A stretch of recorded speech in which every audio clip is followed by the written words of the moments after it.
Okay, we're checking out Adele's smash hit single, Hello, which got over 100 million views in just the first 5 days. So it's going to blow up. It's going to be a huge smash hit. And it's just a really great rock piano song. And this is kind of becoming her signature a little bit. And these are the kind of songs that I really still enjoy playing along with, but I definitely got into music by putting on songs like this and just jamming out in my bedroom or my practice space for hours on end, because I could dig into the tune pretty quickly and I could figure out a lot of these chords pretty quickly. So it was fun for me to play. And because it was fun, I played it a lot.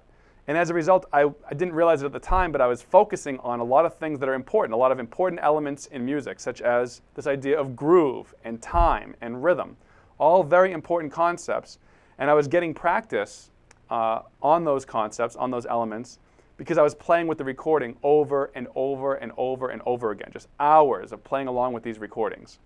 So this song, when I heard it, I loved it right away, and I'm not the only one, as I said, but I could identify right away with just these really kind of brooding, moody kind of chord voicings. And it's very pianistic, right? The voice leading is really awesome. So let's check out the intro and the verse section. Just really just two measures that repeat over and over and over and over again. So the first chord is this F minor triad, and so I'm playing an F and a C in the bass in the left hand, and just a simple F minor triad in the right hand. Okay, and if you're looking at the sheet music that corresponds to the lesson, you'll notice that I've written both staffs. Both clefs are bass clef. So top staff and the bottom staff are both written in bass clef, because these voicings are lower down in the piano. So we have this F minor chord, and then it's moving ever so slightly, right? Nice voice leading. The left hand just simply moves the F down to the E flat, and the same thing in the right hand. And so the resulting chord now is an A flat major chord over E flat, so it's a slash chord. A flat over E flat there.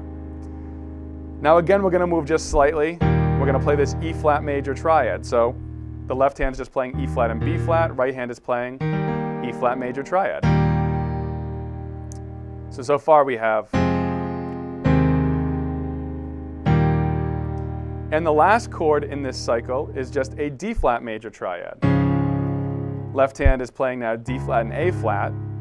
Right hand is playing the major triad, and we're doubling that D flat up the octave as well.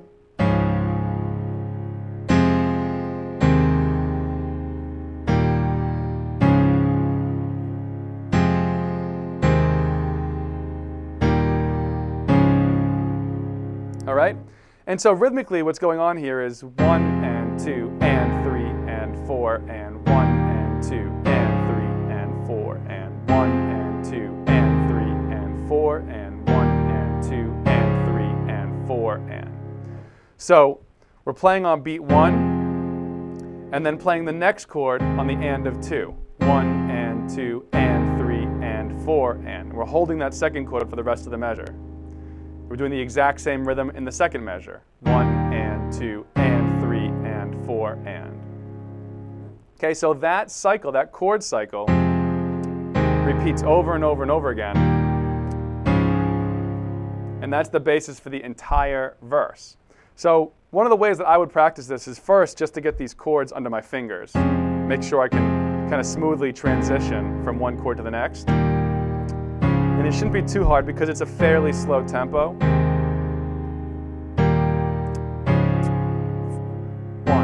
2, and 3, 4. 1, 2, 3, 4. 1, 2, and 3, 4. 1, 2, and 3, 4. And because this is so repetitious, so repetitive, once I get that down, I would move right to playing along with the recording. And I would just do it over and over and over again. And the good news is, again, because this is the only chord progression that makes up the entire verse, you'll get many repetitions. You get a lot of practice just playing that chord cycle over and over and over again. Okay? So check out that section. Make sure you have it in under your fingers, and I'll see you in the next chapter.